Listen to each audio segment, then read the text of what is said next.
Hi everyone, my name is Bob Hiss and I'm your Milton Town Moderator.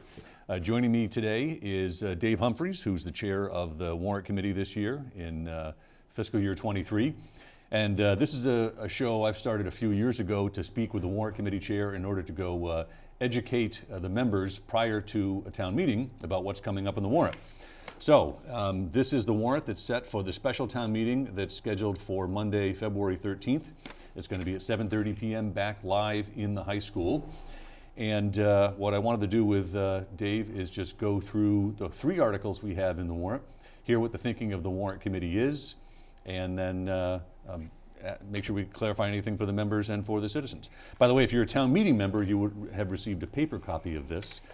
If you're a citizen at home, you can either go to Town Hall to pick up a copy, or you can download them off the town's webpage. If you go to townofmilton.org and search for town meeting, you will see a copy of the warrant available for download. So with that, Dave, we have 3 articles. Why don't we start off with Article 1? This looks like it is, let's say perfunctory, but legally important. Right. This came to us as recommended by the town clerk. It's relevant to voter registration. Okay.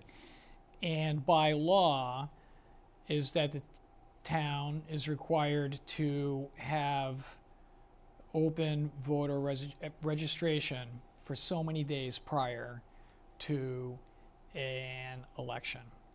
This particular article is only relevant to town elections, to not state and federal elections. Mm-hmm. But what happens is that when we count back from the election, the number of required days now under the law, because our town elections are on a Tuesday, mm-hmm. That's going to happen on a Saturday. Okay. And so what's happening is that that's then requiring the town offices to be open on a Saturday when they normally would not be. Mm-hmm. And so the request is that there's a statute in the Massachusetts general laws that allows us to essentially declare that a particular Saturday would function as a legal holiday. Mm-hmm. And that if we did that, then what would happen is that as we count back from the days that are required, the next eligible day would be a Friday. You'd just hop over that legal holiday of a Saturday. Yes, you would skip it open. Right. You would skip it. And so it brings us to a Friday, and then normally the town offices are closed at a certain time on Fridays prior to a 5 p.m. close. The intent would be that this would allow the town offices to remain open until 5 p.m. on that Friday in order to register voters in person at the town hall in compliance with the law. So we had the presentation from the town clerk. It made a lot of sense to us. So our recommendation would be that the town meeting vote yes to accept those provisions under Article 1. Very good. So it looks like this isn't a bylaw change. It's just because we don't have to put every mass law into our bylaws. It just says the clerk is going to abide by Mass General Law per these provisions. Right. I think that what the Mass General Law says is that we can invoke the general law by a vote of the town. Okay.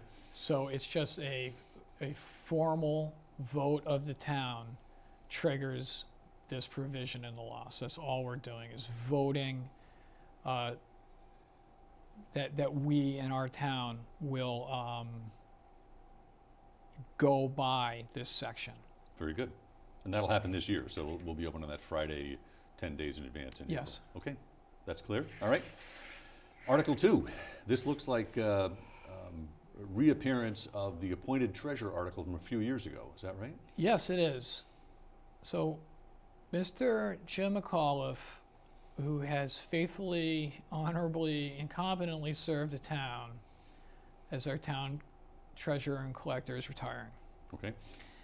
And so there's been some conversation, there had been previous conversation with regards to this, is will we vote to change that position from an elected position, it is currently elected, to an appointed position. It would be appointed by the town administrator.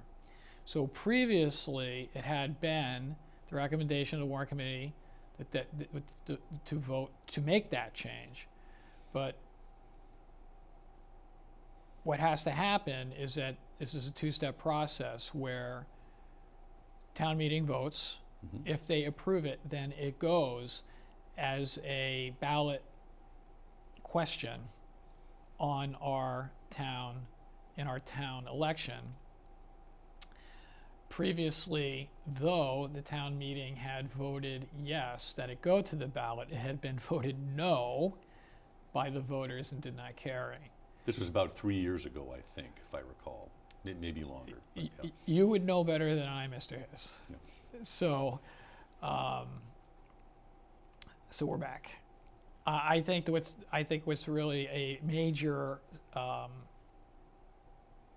circumstance here is the retirement of Mr. McAuliffe. And so at our warrant committee, we had presentations, and we were persuaded.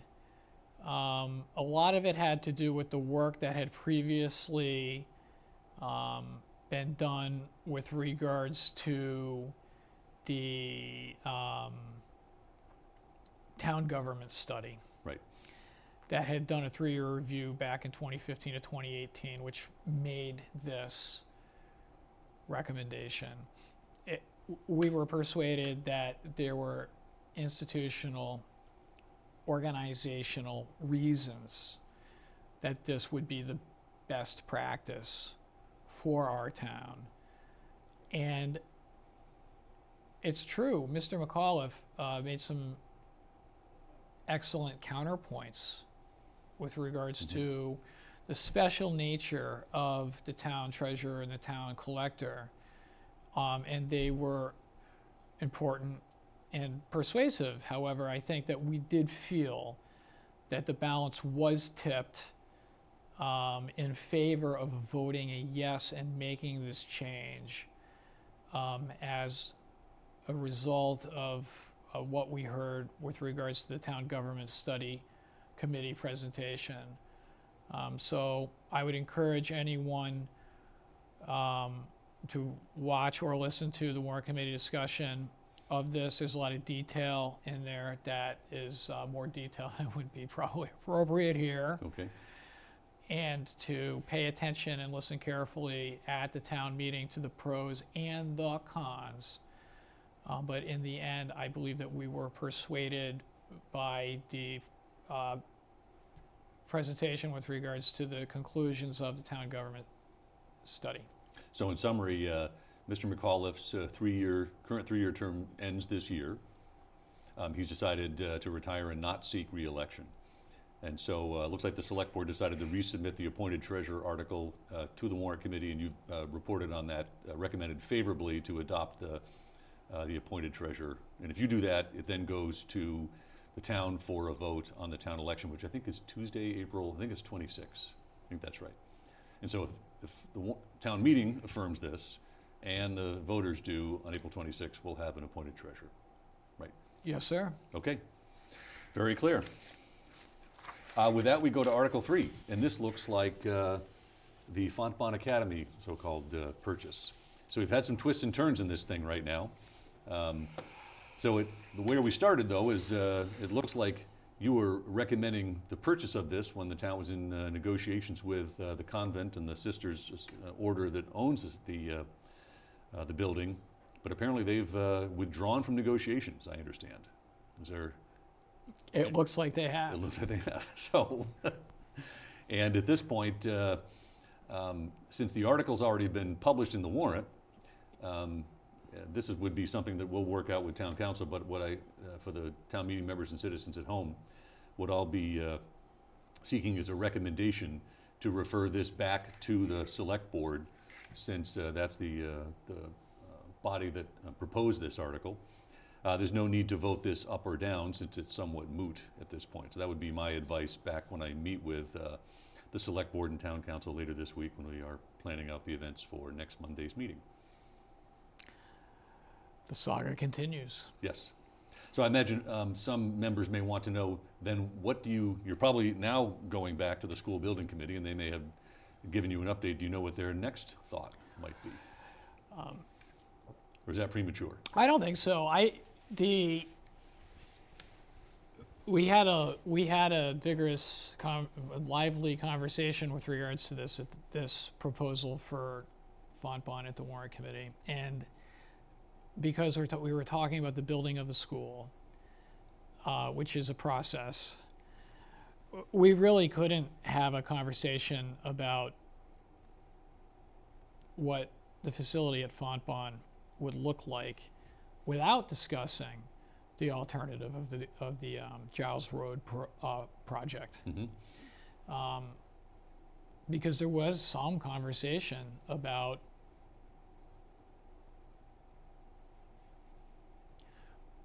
there were probably some people who would have preferred to have the larger school Mm-hmm. at Giles Road, and there was some conversation of what would a no vote on this look like, potentially to push the issue. I think I don't think there were people who were serious about doing that. My point is the conversation that we had is that we were sort of looking at looking at all the options on the table, trying to figure out how do things play out. What does getting Fontbonne look like, and not getting Giles Road? What does Giles Road, no Fontbonne look like? Mm-hmm. What does getting both look like? Because it's a lot of money. Yeah.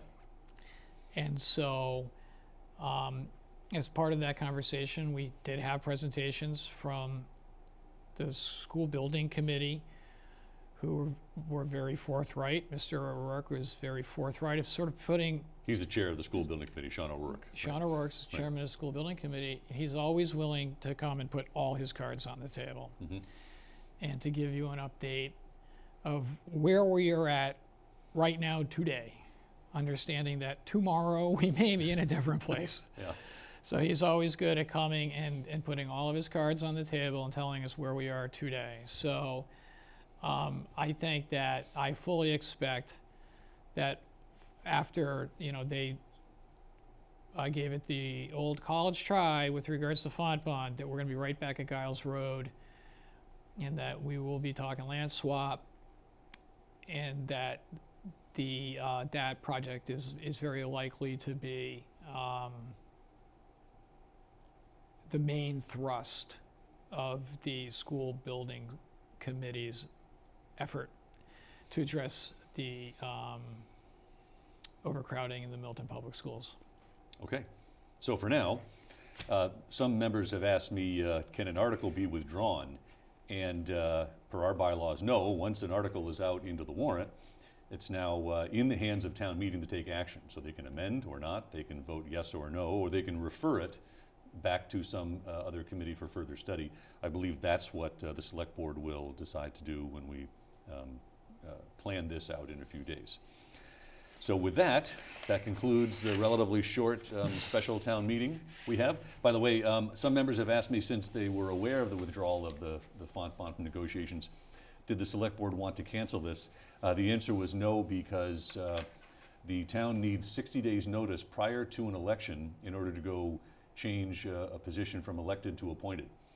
So we still needed to keep the February 13th date for Article 2 so that town meeting can act on that article, and if it approves it, provide the 60-day window before the election in April. So that's why we're still having this town meeting, even though the Fontbonne negotiations have concluded.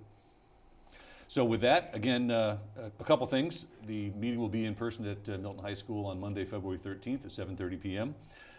One thing of note, we are going to get a demo of electronic voting because a town meeting electronic voting committee has been working since town meeting approved electronic voting last year in 2022. So a vendor is going to come in, and the way it'll work is all the town meeting members will have a pre-assigned little clicker, your own voting device, pre-assigned to your name. We'll take a test vote up front, so I'll try to come up with an interesting question to entertain everyone so we can test out the technology. Then we'll go into the articles, and so we'll get a chance to use the technology to vote on the articles we have here. that'll record all the votes, and we'll try out this brave new world of in-person electronic voting. So with that, again, Mr. Dave Humphries, thanks for showing up. Thank Thanks you. for being chair of the Warrant Committee. Happy to do it. I'm Bob Hish, your town moderator, and we'll see you all on Monday, Feb 13. Thank you.